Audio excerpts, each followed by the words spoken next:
Species is the basic unit of ecology. Set of several species makes population, different populations make a community, and several communities interacting with each other make an ecosystem.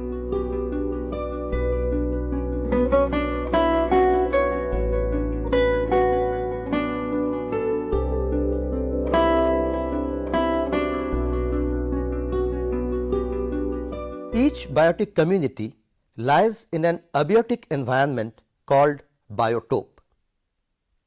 The biotopes provide material and energy to the communities inhabiting it. This means there is an interaction between the biotic communities and their environment.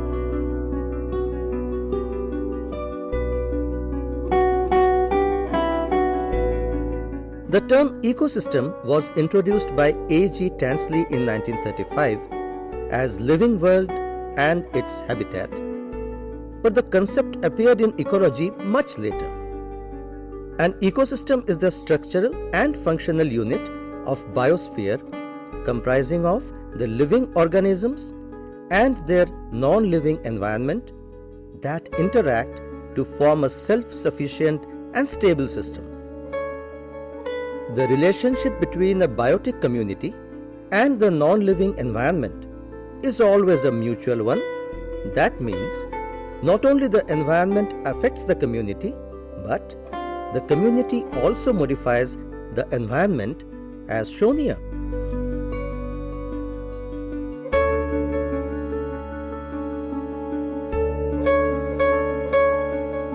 Ecosystem has been assigned various names by different workers, such as biocenosis by Carl Moebius in 1877, microcosm by S. A. Forbes 1887, Holocene by Frederick in 1930, biosystem by Thienemann in 1939, biogeocenosis by Sukhachev in 1944, and ecocosm by R. Mishra in 1960. The importance of ecosystem lies in the flow of energy and the cycling of matter between the living and non-living components of the system. The study of ecosystem offers a holistic approach. That is, it gives a complete picture of the unit, which is more important than the individual components of the system. Ecosystem approach involves the following important aspects: flow of energy from living to non-living, cycling of matter between biotic and abiotic components, functional relationship between the organisms themselves and the environment.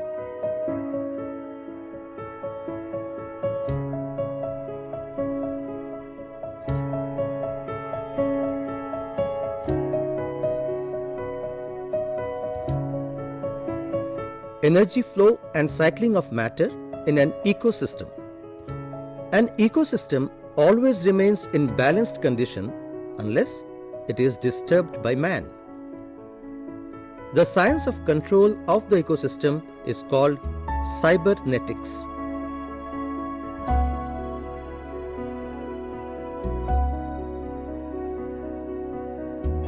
Types of ecosystem. The natural ecosystem is of two types, terrestrial and aquatic.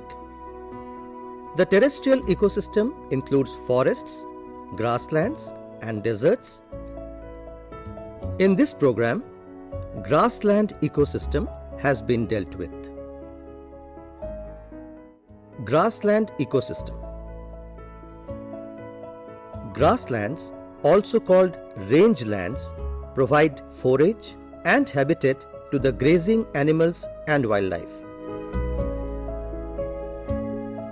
In the rural areas, dried hay is collected from grasslands, especially the tall grasses, and are used as fuel, fodder, and thatching material. Grasses are very good soil binders due to extensive fibrous roots and thereby significantly reduce the soil erosion.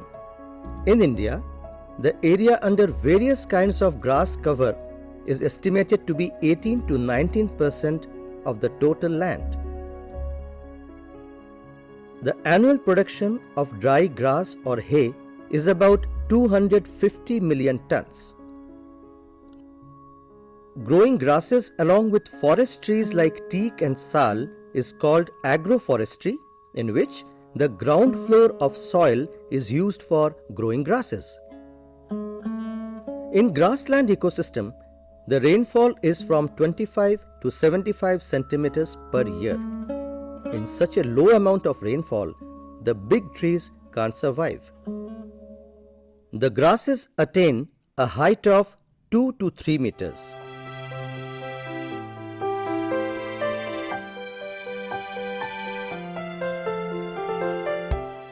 Bamboo is the tallest grass, growing up to 10 meters.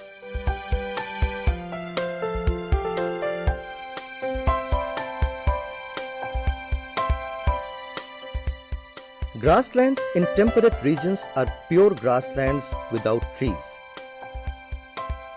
They have been given different names such as prairies in North America, steppes in Eurasia, pampas in Argentina, and tussock in New Zealand. Prairies have tall grasses. In hot weather, all grasses become dry and mix with the soil, and therefore the soil of grasslands is rich in minerals. The upper portion of the grassland soil is dark due to accumulation of the organic matter. In the tropics, the grasslands are mixed with trees here and there. Such grasslands are called savanna. Savannas occur in South America, Australia, and India. The climate is arid and the trees are thorny. According to Odum, each ecosystem has both biotic and abiotic components. Biotic components include producers, consumers, and decomposers, whereas the abiotic components include organic compounds, inorganic nutrients, and climatic factors. Biotic components. The living or biotic components of grassland ecosystem are producers. Green plants are always producers because they have the capacity to produce food like carbohydrates by combining simple substances like carbon dioxide and water in the presence of the sunlight, the process being called photosynthesis.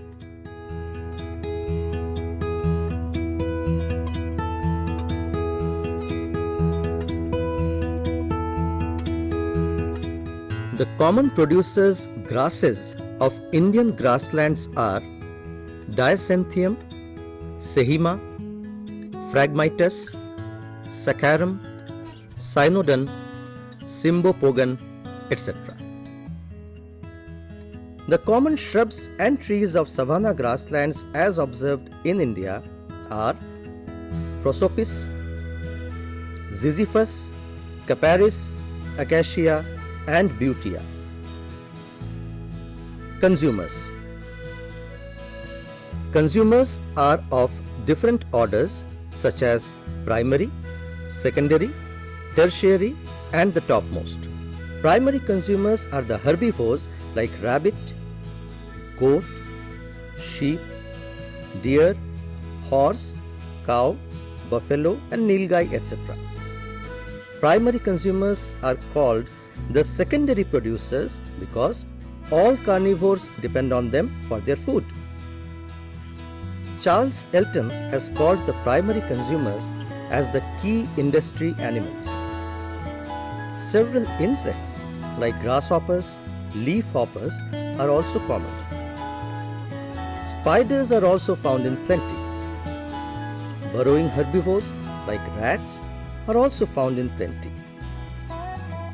Secondary consumers are carnivores like snakes, fox, jackals, and wild dogs, while tertiary consumers are wolf, panther, and birds like kite, vulture, and peacock. Decomposers. These include bacteria and fungi which act upon the dead bodies of producers and consumers and return minerals locked in them to the soil. Grasslands of India. Grasslands form a variety of ecosystems which are located in different climatic conditions ranging from near desert conditions to patches of shola grassland that can be found on the hill slopes near the very moist evergreen forests in South India. The Himalayan forests show grasses mixed with conifers. There are tracts of tall elephant grass in the low-lying Terai belt of Himalayan foothills. The animals migrate up to the high-altitude grasslands in summers and move downwards in the forests when the snow covers the grasslands. This ecosystem supports several endangered species of animals such as tigers, elephants, rhino, etc. Other common animals are wild ass, hungal, Kashmir stag, langur, and pygmy hawk. The semi-arid land of eastern India, central India, and the Deccan are covered with patches of grasses with thorn forests. The common animals here are wolf, the black buck, and chinkara. The shola grasslands are common in Western Ghats, Nilgiri, and Palni hills. Briza minor, a grass with beautiful flowers, adds to the beauty of these hills. Grasslands of Madhya Pradesh. S.D.N. Tiwari and R. Mishra have studied the grasslands of Madhya Pradesh and recognized 8 types of grasslands. Some grasses of economic value are Allotropis, which is found in the wasteland and sandy soil and has an economic importance of being a fodder. Andropogon, which is found in the hilly areas, is also used as fodder. Apluda. This type of grass is found on the slopes and bunds and it serves as a soil binder as well as fodder. Arundiniella. This particular type of grass is found in marshes and is used for thatching roof. Cencrus. This is a grass commonly found in plains and offers an excellent type of fodder. Chrysopogon. This grass is found in forests and again is a good fodder. Cymbopogon martine. This particular grass is found in the plains of Betul, Chhindwara and Mandla, and it is a source of commercial Russian grass oil used in soap making. Functions of grassland ecosystem. Grasslands are the grazing areas for many rural communities. Farmers who keep cattle and goats, as well as shepherds who keep sheep, are highly dependent on grasslands. Domestic animals are also grazed on the common land of the village. Dry grasses are collected as fodder and stored to feed the cattle in summers when there is no grass left for them in the grasslands. Grass is also used to thatch houses and farm sheds. Thorny bushes and trees in savanna grasslands of India are used as fuel wood. Most of the grasses in tropical countries like India are C4 plants. They can use even the minimum amount of carbon dioxide that is present in the air.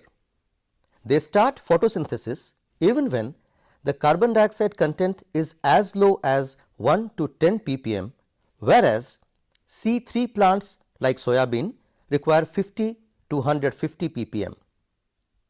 The production of C4 plants is more, and most of the grasses occupy this category. Cynodon, popularly known as Bermuda grass or doob grass, is a plant which is observed commonly throughout the world, and in India They have got some religious value also, as they are offered in worship to some of the deities and gods in the Hindu religion. Threats to grassland ecosystem. In many areas, grasslands have been used for centuries by pastoral communities. Due to population explosion and industrialization, grasslands have been converted to residential areas and industries. Farmers have started cultivating cash crops like sugarcane and soybean. It needs more irrigation and has made the soil saline.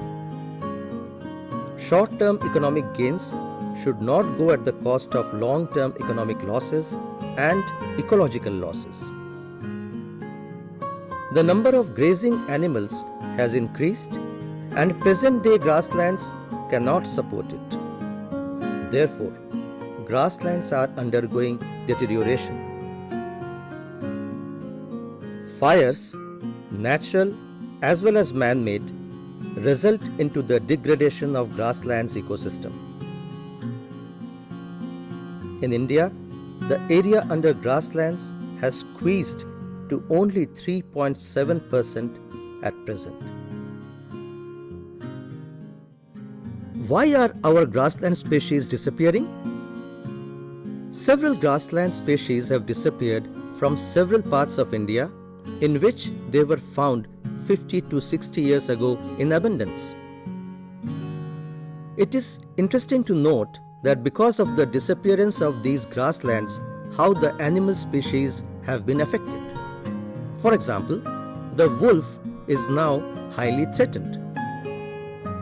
The wolf depends on hunting of the blackbuck and chinkara, which have reduced because of poaching for their meat. On the other hand, birds such as the great Indian bustard are vanishing due to the degradation of grasslands ecosystem. And in this way, the disappearance of grasslands has affected the disappearance of animal species also. Due to disappearance of grasses, wild grasses will also disappear. Our present-day wheat, Triticum aestivum, originated as a result of a cross between two wild grasses, Triticum monococcum and Aegilops squarosa. Therefore, it is evident that grasses are important for the development of new varieties of crop plants. Grassland ecosystem be conserved. There are various ways in which this can be done. For example, grazing should be allowed by rotation. Fires have to be controlled. Different grasslands must be declared as national parks and sanctuaries where not only grasses shall be protected, but animals like wolf, chinkara, and birds like bustard and floricus will also be conserved. Grasslands should not be converted to industrial areas. Awareness should be created in the common man about the long-term advantages of the grassland ecosystem. And keeping grasslands alive should always be a national priority.